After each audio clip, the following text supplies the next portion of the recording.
Pernahkah sahabat Genrengers melihat bahkan melakukan penelitian terhadap seseorang yang mengalami stunting?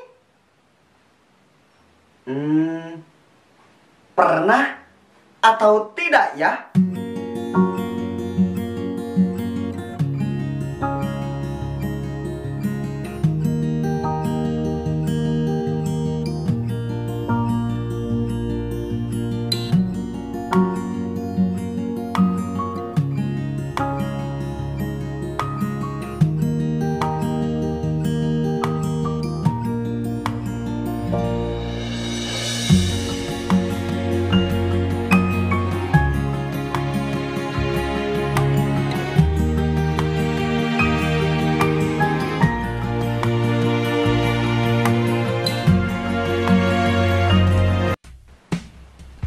Dari video sebelumnya, penyakit yang dialami seperti kekerdilan atau pertumbuhan yang tidak sesuai itu yang dinamakan stunting, benar atau tidak ya?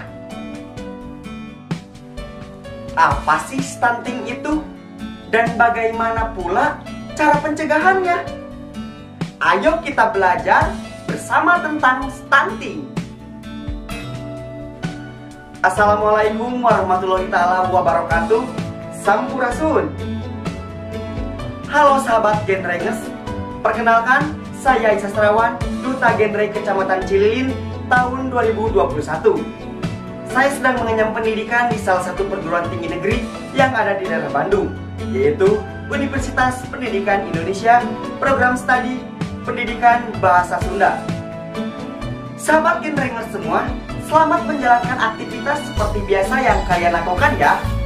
Tapi tak lupa saya ingatkan kepada sahabat Genrengers semua untuk tetap menjaga protokol kesehatan, seperti mencuci tangan di air yang mengalir, menjaga jarak, dan yang terakhir adalah menggunakan masker.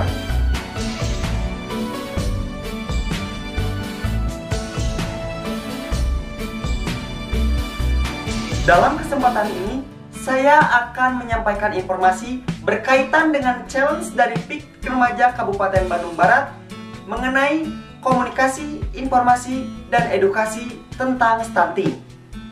Tujuan dari pembuatan video ini sebagai alat atau bahan informasi pendidikan untuk remaja khususnya dan umumnya untuk semua masyarakat, supaya lebih paham mengenai stunting dan cara mencegahnya. Stunting adalah kondisi gagal tumbuh pada anak balita akibat dari kekurangan gizi kronis. Sangat menyeramkan ya Genrengers. Kekurangan gizi terjadi sejak bayi dalam kandungan dan pada awal masa anak lahir sampai berusia 2 tahun. Kekurangan gizi pada usia dini meningkatkan angka kematian bayi dan anak yang menyebabkan penderitanya mudah sakit dan memiliki postur tubuh yang tak maksimal saat dewasa. Efek stunting akan berdampak seumur hidup dan dapat berlanjut dari generasi ke generasi berikutnya.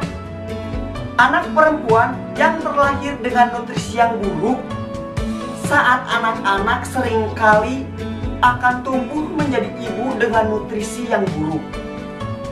Ibu ini kemudian akan melahirkan bayi dengan gizi buruk. Naudzubillah min dzalik ya Genrengers. Jadi untuk para remaja ataupun perempuan, sejak dari dini kalian harus menata niti asupan nutrisi yang kalian makan.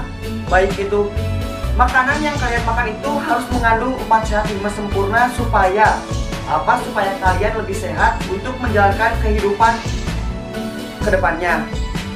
Selain berpengaruh pada individu, stunting menjadi beban yang sangat besar terhadap produktivitas dan pertumbuhan ekonomi suatu bangsa.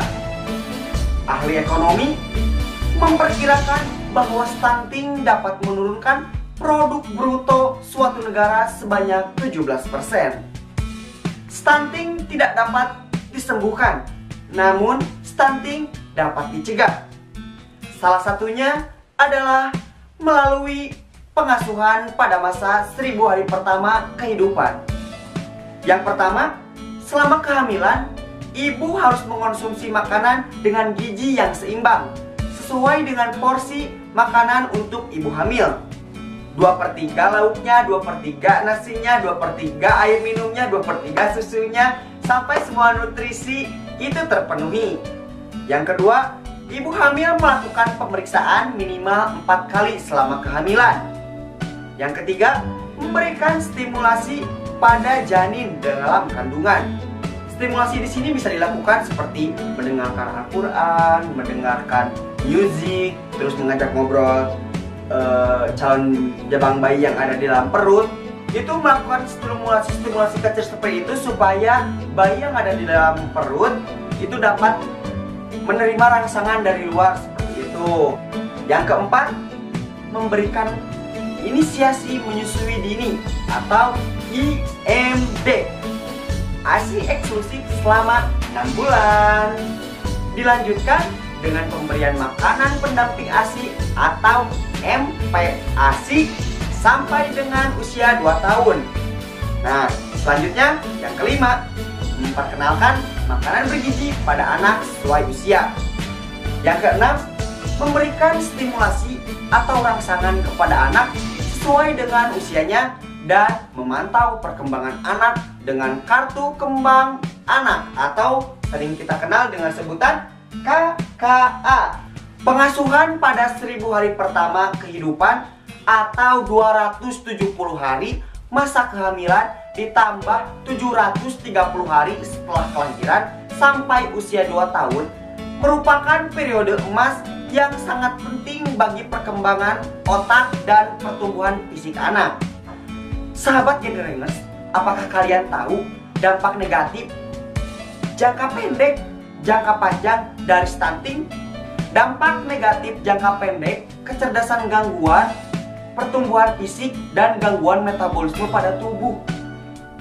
Selain dampak negatif jangka pendek, dampak negatif jangka panjang dari stunting yaitu menurunnya kemampuan kognitif dan prestasi belajar, menurunnya kekebalan tubuh sehingga mudah sakit dan resiko tinggi untuk timbulnya penyakit diabetes, penyakit jantung, dan pecah pembuluh darah, kanker, dan disabilitas pada usia tua.